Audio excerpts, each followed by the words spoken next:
G'day everybody, it's Dave from Wing Chun Mind Force. I missed making my bus video last Friday, but there's something been on my mind that I want to share with you. And it's about how to do MMA the right way. Now, unless you've been living under a rock, you'll know that for years MMA's been the big deal, the thing that everyone wants to learn. And there's been quite a backlash against traditional arts as if they're not good enough. And this whole idea that arts like Wing Chun are weak, punches don't have any power, no good on the street, got nothing. They're sort of useless except for some kind of, meditative dance routine. However, that's a load of baloney. And I can say this because I was one of the original MMA guys back in the 70s. I literally started MMA in 1976 with a guy called Tony Aston, who was a Taekwondo third dan, super keen on Bruce Lee, and he was a student of an amazing guy called Lawrence Lee from Sydney. And he brought Lawrence Lee up to do a big demo in Brisbane. And that just blew us out. As far as we could all tell, he was pretty much Bruce Lee and even looked a bit like him. And I was just super keen to train with him, and then there wasn't enough response, as sometimes happened. There was, probably 50 people came along, but only about 10 joined up. So I started training with Tony Aston, and we went full on. And basically we learnt traditional Taekwondo, and then we were kickboxing. So we just grabbed anything we could find that we thought would be good in a real fight. So we practiced Western boxing, we practiced wrestling, bits of jujitsu. We were super fit.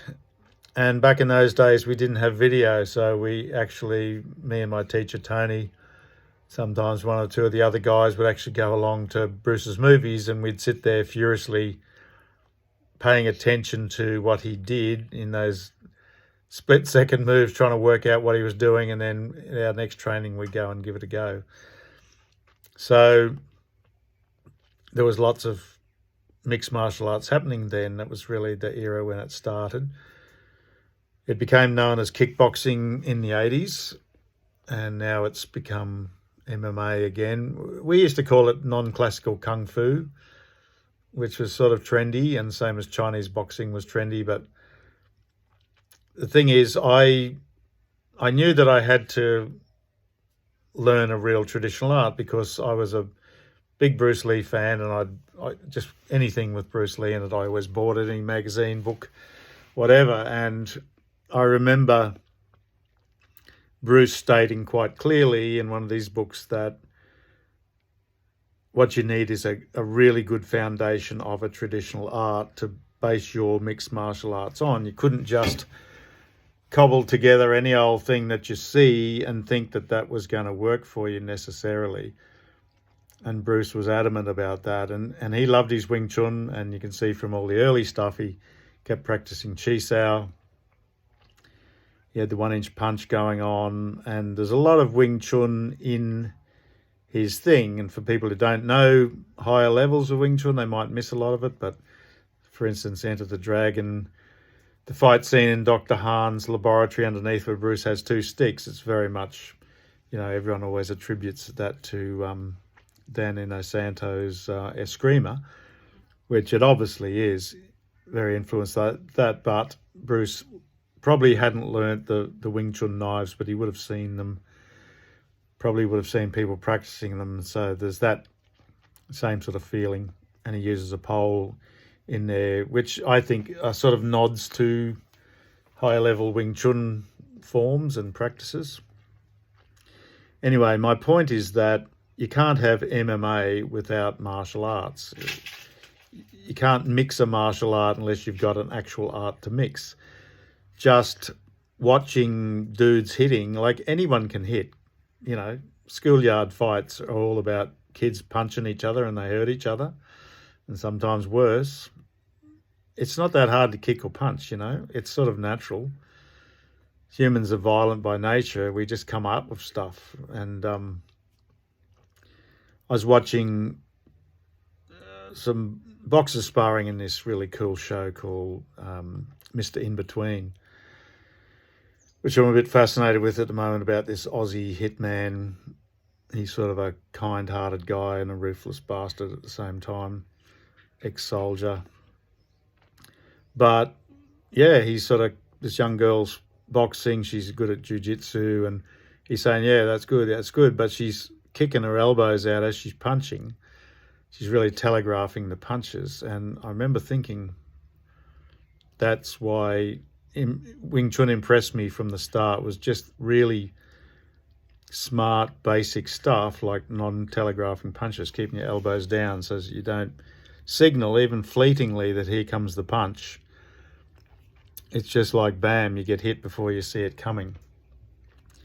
And the way Wing Chun develops power and force completely blew my mind when I started learning it, because I'd had so many years of kickboxing, MMA, I thought, mixing together taekwondo, western boxing, jiu-jitsu, all sorts of stuff like that, and just natural strength. You know, I was always into weights and running and surfing and dancing and just being very fit, flexible. But yeah, when I started learning Wing Chun, I realised this was an art. There was a lot of stuff in here that you wouldn't just get naturally, or you wouldn't get off the streets. Like, generations had worked this stuff out.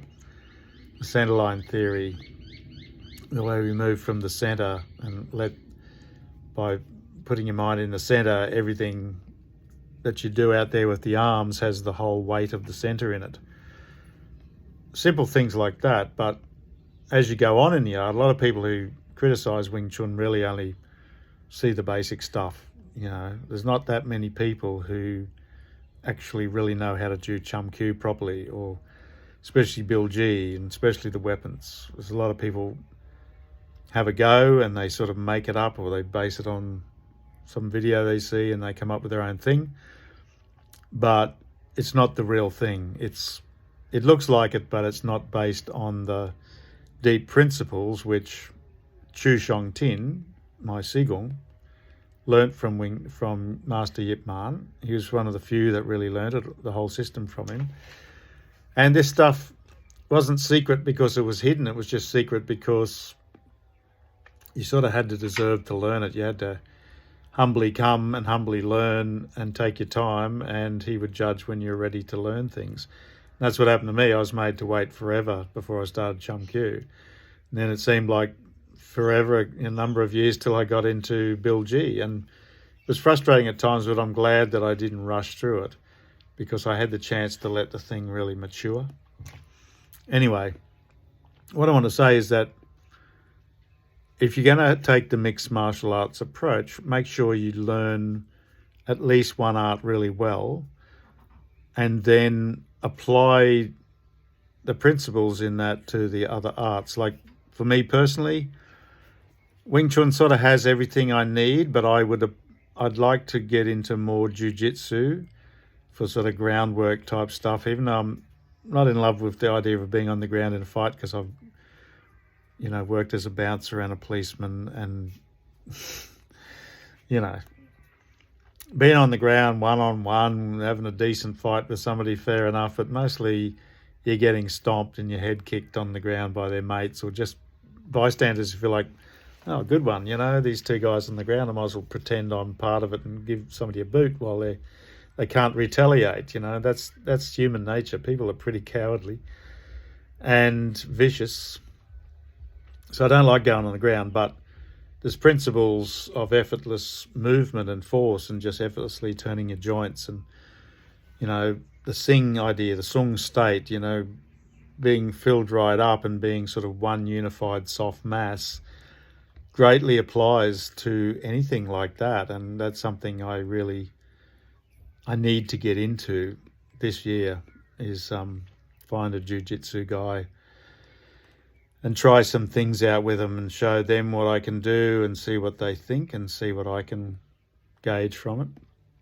I'd also like to learn the Japanese sword, just because it's sort of cool and romantic for me. I'm a crazy Japanese Jidaigeki fan, that means period drama, sword film, Zatoichi the Blind Swordsman, Lone Wolf and Cub. There's so many, there's hundreds and hundreds and hundreds of great movies worth seeing. Shintaro the Samurai, my original love from the 60s when I was a little kid, ninja TV series. Anyway, when I look at Japanese sword and I read the masters, like,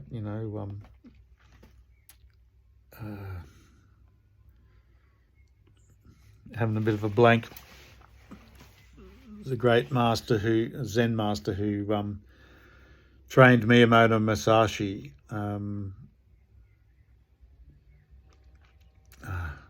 He wrote a book called The Sword and the Mind.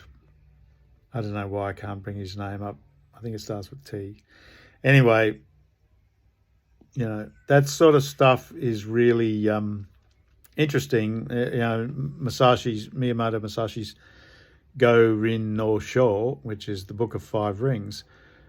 When I read that with my, fairly profound understanding of Wing Chun, I see so much of how we think and the way we approach it in that book. And same as The Sword and the Mind by Taekwan Soho, that's his name. So much of the way we approach things is in there. And it makes me realise that we're not the only art that had this knowledge of how to use the mind and how to get your mind to release this, basically a sort of a superpower. So that's, I apply my Wing Chun principles to these things, and I could see, watch sword drawing art like Iado. I can straight away imagine what I'd do if I was kneeling there. I'd use my relaxed Feng Sung idea. I'd connect to the opponent, put my mind in his spine, put my mind in my hand, in the sword. I'd draw just with my mind in the sword and in the hand and connected to the opponent. It's sort of obvious that it would work. Same as, when you train with a pole or a double-handed sword, you could apply it to a screamer, to any pole art, like, the Shaolin pole, the Japanese, what do they call it, the bow, the jo, the short staff, all those pole weapons, or even English quarterstaff, which is sort of a lost art, but you could work it out from Wing Chun, because I think that humans come to find the same sort of things when they dedicate a lifetime or many lifetimes to something, passing on the knowledge master to student. So there you go. That's what I reckon is the right way to do MMA. Not all this bragging, boasting, MMA can trash everybody else. To me, that's just youthful arrogance, It's just insecurity, braggadocio, like, I'm going to beat the shit out of you, mate. It's like, yeah, maybe you will. Maybe you won't. Who knows? But if you're going to be a martial artist, be a dedicated artist. Put your life into it. Put your whole mind and spirit and heart into it, and don't do it half-baked. And don't think of it as just an exercise, It's a mind-body art. Anyway, that'll do. Enjoy your training. Keep at it. Let me know what you think in the comments below. Please subscribe if you haven't subscribed before. Turn on that notifications bell. Look forward to great things happening and some exciting stuff happening I've been talking about for ages, but it's actually happening. So I'll see you soon. Bye.